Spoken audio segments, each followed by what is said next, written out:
Attention, adopté. Et voilà la cerise sur le gâteau. 43, rapport d'observation définitive de la Chambre régionale des comptes du Languedoc-Roussillon.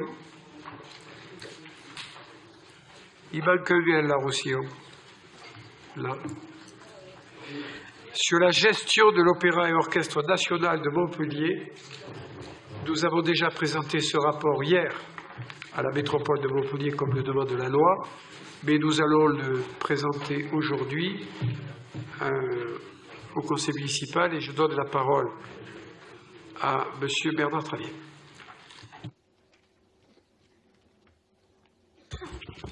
Monsieur le maire et chers collègues, je vais donc développer le rapport de la Chambre régionale des comptes, peut-être un peu moins longuement qu'hier soir parce que c'est un sujet métropolitain plutôt que municipal. Donc je rappelle simplement que lors de notre arrivée, c'est-à-dire en avril 2014, ce rapport concernant une période 2009-2014, donc antérieurement à notre arrivée, nous avons hérité d'une situation. Et je remercie Midi Libre, M. Travier, qui dans son article a bien fait figurer que le rapport concernait la période 2009-2014 dans le chapeau général. Parce que quand on n'a pas de date, on peut dire que c'est la faute à tous ceux qui sont là, même ceux qui n'étaient pas. Alors que là, non, je n'ai pas dit ça. Je dis simplement qu'il faut dire la vérité. Le rapport concerne la gestion 2009-2014. Voilà. Donc je remercie les journalistes qui en ont rendu compte de façon claire. Tout à fait, monsieur le maire. Il y avait, autant que je me souviens, dans cet article, un encart jaune en dessous qui venait apporter les précisions nécessaires à la compréhension de ce rapport et qui le resituait dans le temps. Donc, je rappelle que lorsque nous sommes arrivés, nous avons trouvé une situation extrêmement difficile sur le plan artistique, puisque les musiciens étaient relativement démotivés, sur le plan social, puisque les grèves s'étaient enchaînées et très souvent au début des spectacles, ce qui avait fait fuir une partie du public, et nous avons trouvé une situation financière qui était loin d'être florissante. Ceci étant, nous nous sommes mis au travail et nous avons bien sûr reçu entre-temps le rapport de la Chambre régionale des comptes. La période, je l'ai rappelé, 2009-2014. Ensuite, ce rapport rappelle que la situation financière de l'orchestre a été aggravée pour deux raisons. D'une part, le retrait de 5 millions d'euros de la région en 2013 et, point que j'ai oublié de rappeler hier soir, le retrait de la subvention du département qui devait être de 600 000 euros ou de 560 000 euros.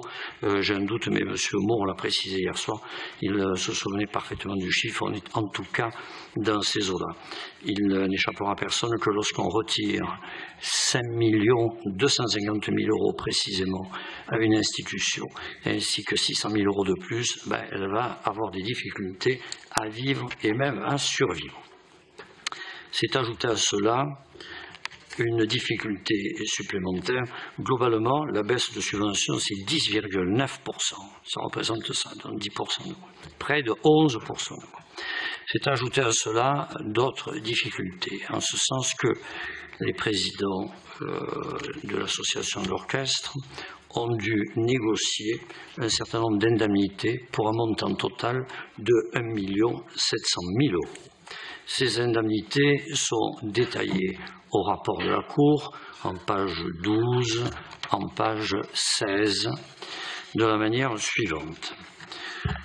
La Cour rappelle qu'entre 2009 et 2014, les départs à la retraite et les licenciements représentent un coût total chargé de 1 698 867 euros. En 2010, le départ à la retraite de M. Köring, surintendant de la musique, qui a eu la chance de ne pas travailler pour l'archevêque Colloredo, qu'il aurait certainement moins bien payé, lui a valu une indemnité de 665 275 euros. En 2012, la résiliation anticipée du contrat du directeur musical nous a coûté 80 000 euros. En 2013, le licenciement de M. Scarpita nous a coûté 285 884 €. Et en 2014, le licenciement du secrétaire général a coûté 113 280 €. La litanie pourrait s'arrêter là, mais elle doit être complétée par deux éléments. Le premier, c'est que pendant une longue période, le salaire du surintendant de la musique était de 22 925 € par mois. Et ensuite, le départ négocié, de M. Scarpita a donné lieu à un protocole d'accord transactionnel signé le 17 juillet 2013 entre l'intéressé et le président de l'orchestre, M. Serrault.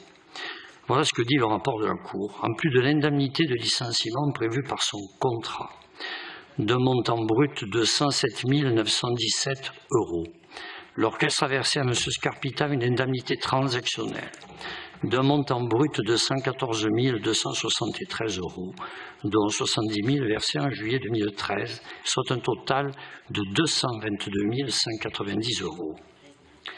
J'ai oublié hier soir d'ajouter quelque chose. La Cour précise, M. Scarpita a quitté ainsi son poste de directeur général le 27 décembre 2013, mais il est resté salarié de l'association jusqu'au 31 juillet 2014, en qualité de directeur artistique, pour assurer la continuité de la saison, conformément à l'article 2 du protocole d'accord. Un contrat. Je ne l'ai pas dit hier soir, ça m'avait échappé. Un contrat d'une durée de 7 mois, conclu le même jour que le protocole d'accord, a fixé ainsi la rémunération de M. Scarpita à 14 070 € mensuels bruts et a prévu le versement d'une prime de précarité. Je m'excuse, mais à titre personnel, je dis c'est quand même une honte quand on sait quelle est la finalité d'une prime de précarité. De 9 942,80 €, correspondant à 10% des 7 mois de salaire brut perçus en sus du protocole transactionnel. Ce protocole, sauf erreur de ma part, n'a pas été soumis à l'aval du conseil d'administration, ce que la Cour a relevé. J'ajoute qu'un membre du conseil d'administration qui a écouté le conseil de métropole hier soir m'a téléphoné un ancien membre pour me dire que lorsque certains membres du conseil d'administration avaient manifesté leur étonnement en raison du manque d'informations dont ils étaient victimes, on leur avait répondu qu'il valait mieux que certains chiffres ne soient pas rendus publics. Moyennant quoi, il n'y a plus qu'à tirer l'échelle dans des situations pareilles. Alors, ça, c'est le bilan et la situation que nous avons trouvée en arrivant. Depuis, bien évidemment, la situation s'est améliorée. L'État a communiqué ce matin. Le préfet a publié un long communiqué qui m'a été adressé par le service presse de la mairie, qui relate exactement tout ce qui s'est passé, mais je ne voudrais pas que ceux qui le lisent croient que c'est l'État qui a porté, dès l'origine, de la volonté de restructurer l'orchestre et de l'amener à meilleure santé financière, que c'est l'État qui a porté tout ça. Je tiens à dire que c'est l'équipe qui dirige, et en particulier son président, qui dirige l'orchestre, les élus, membres du conseil d'administration, qui ont manifesté une volonté très forte de mettre un terme à cette situation. Ensuite, l'État est arrivé et a repris la main au nom du label, ce qui est compréhensible, mais le label ne nous rapporte, entre guillemets, que 3,3 millions d'euros par an, alors que la métropole verse 13 millions d'euros. Je crois qu'il est utile de rappeler les équilibres financiers et le très fort engagement de la métropole, même si la région a dit sa volonté de soutenir l'orchestre et de l'aider. Donc, lorsque nous avons repris la situation de l'orchestre en main, il a été décidé de réfléchir et de créer un EPCC, c'est-à-dire un établissement public à caractère culturel. Je rappelle qu'en 2007, certains avaient émis l'idée de le faire, mais l'État s'y était opposé l'État s'y était opposé, parce qu'il y avait un déficit et qu'on ne peut pas créer un EPCC et lui transférer un déficit. Donc, ceci est en cours et le comité de suivi ou le comité de tutelle, je ne sais plus exactement le nom, se réunit à la préfecture régulièrement sous la férule de l'État, mais avec des participations qui sont restées les mêmes. Nous avons remis de l'ordre dans tout ce qui est juridique au niveau du formalisme et des délégations, parce que ceci n'était pas réglé et n'était pas conforme. Ensuite, nous avons demandé que tous les achats passent par le filtre d'une procédure d'appel d'offres.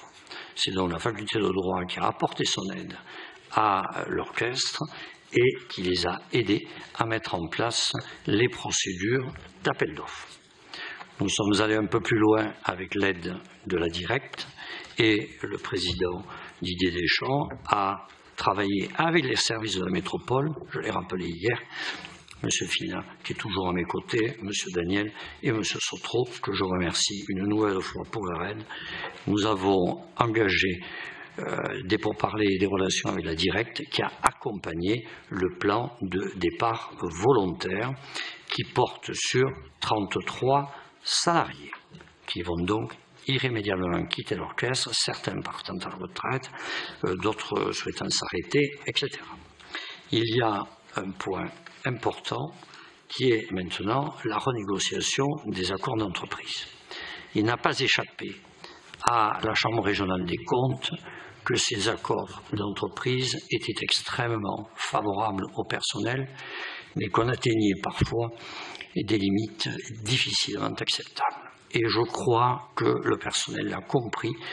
Ils sont tous autour de la table, syndicats, structures administratives et élus de l'orchestre, pour trouver des solutions avec l'aide, bien évidemment, d'un cabinet d'avocats spécialisé qui a réussi parfaitement sa première mission et qui était le PDV, qui a été réussi et qui est maintenant sur la seconde mission qui est plus difficile. Mais nous n'en sommes pas restés là, puisque nous avons taillé dans les charges de fonctionnement courant de l'orchestre, puisqu'entre 2015 et 2016, le budget de fonctionnement a été réduit de 10%, soit 100 000 €. Ce budget correspond à ce qui est sous la rubrique fêtes et cérémonies, frais de déplacement, train de vie. Pour ce qui est des charges salariales, c'est le poste le plus important. Lorsque, je pense en 2018, les 33 postes auxquels j'ai fait allusion auront été supprimés, nous aurons réalisé une économie annuelle d'1 600 000 €. Et si la renégociation des accords d'entreprise réussit également, nous devons réaliser une économie de 400 000 € à partir des années 2017-2018. Je dois dire aussi que l'orchestre a été plombé par une série de procès. Je ne sais pas pourquoi, mais l'activité musicale a généré un nombre relativement important de procès. Nous en avons gagné certains, d'autres sont devant la cour d'appel, devant la chambre sociale, ils ne sont pas terminés. Mais je voudrais dire aussi, car il faut tout dire devant pareille situation, que certains ont des comportements scandaleux.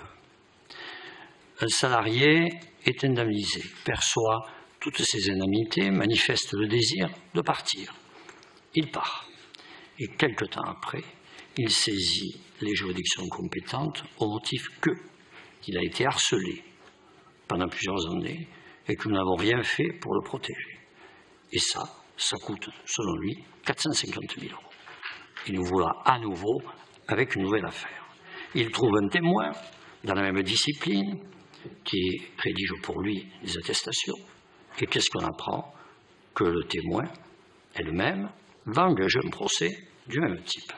Elle a un âge qui est loin d'être canonique et qui, franchement, s'il lui permet de ne rien faire jusqu'à la fin de ses jours, vaut une critique serrée de celui qui rapporte maintenant et de n'importe quel citoyen quand on sait que 24% des jeunes dans ce pays sont au chômage, dont les musiciens me connaissent, je n'ai pas peur et je ne crains pas de le dire publiquement, c'est une véritable honte et un scandale.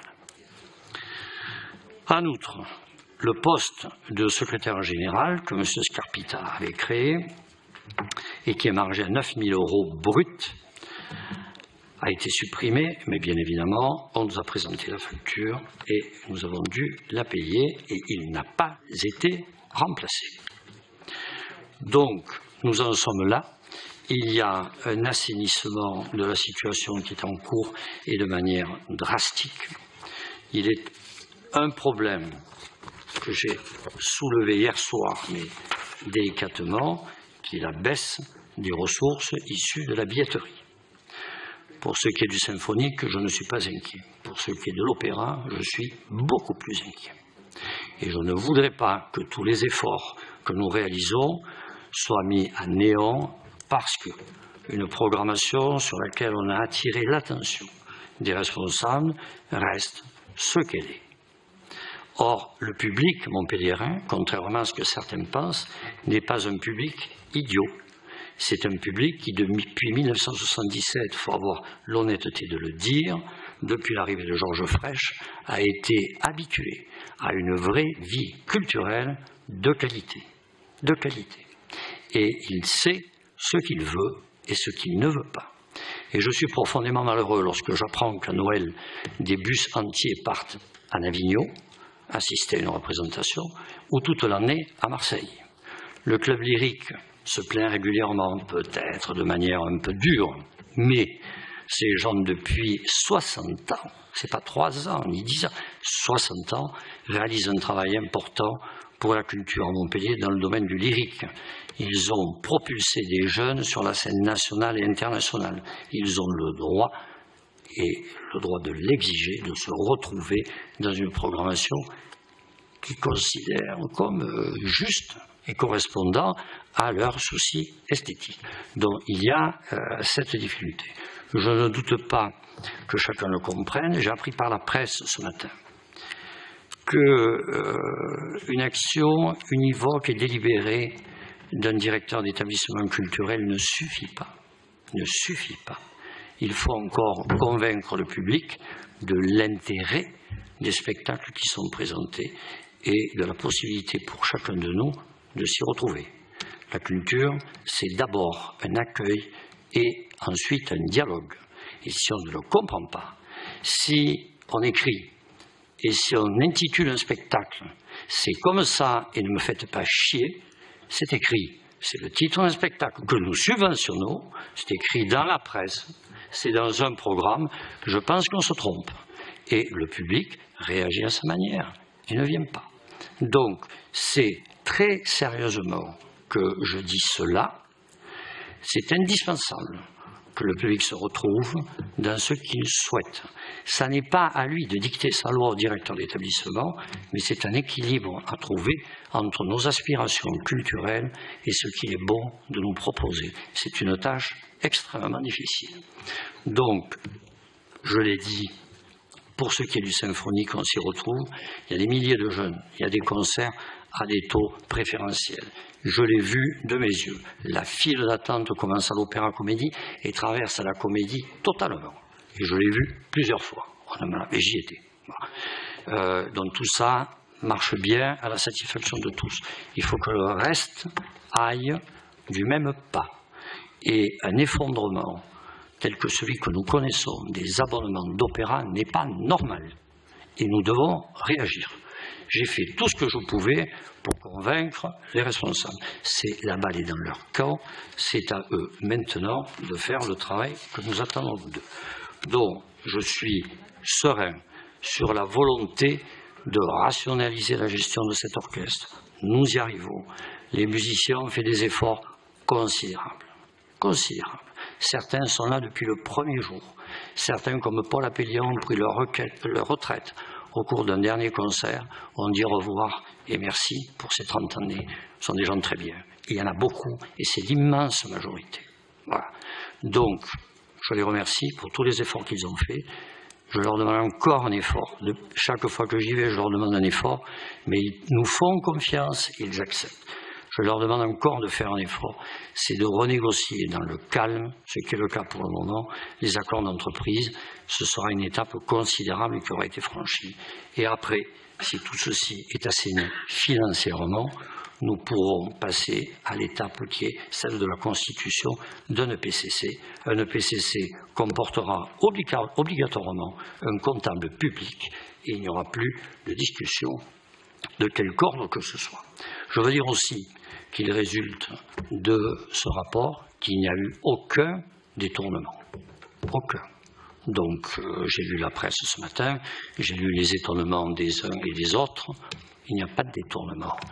Et voilà, c'est une mauvaise gestion due à une histoire qui laissait penser aux gens qu'ils pouvaient faire un peu n'importe quoi et que l'argent coulait à flot. Je crois que chacun de nous a compris que ce temps est révolu et derrière nous et que nous avons l'obligation impérieuse à l'égard des gens qui nous ont élus et des gens qui nous regardent ce soir, de leur dire en face quelle était la situation et surtout ce que nous avons fait et ce que nous ferons encore pour y remédier. Je vous remercie pour votre attention.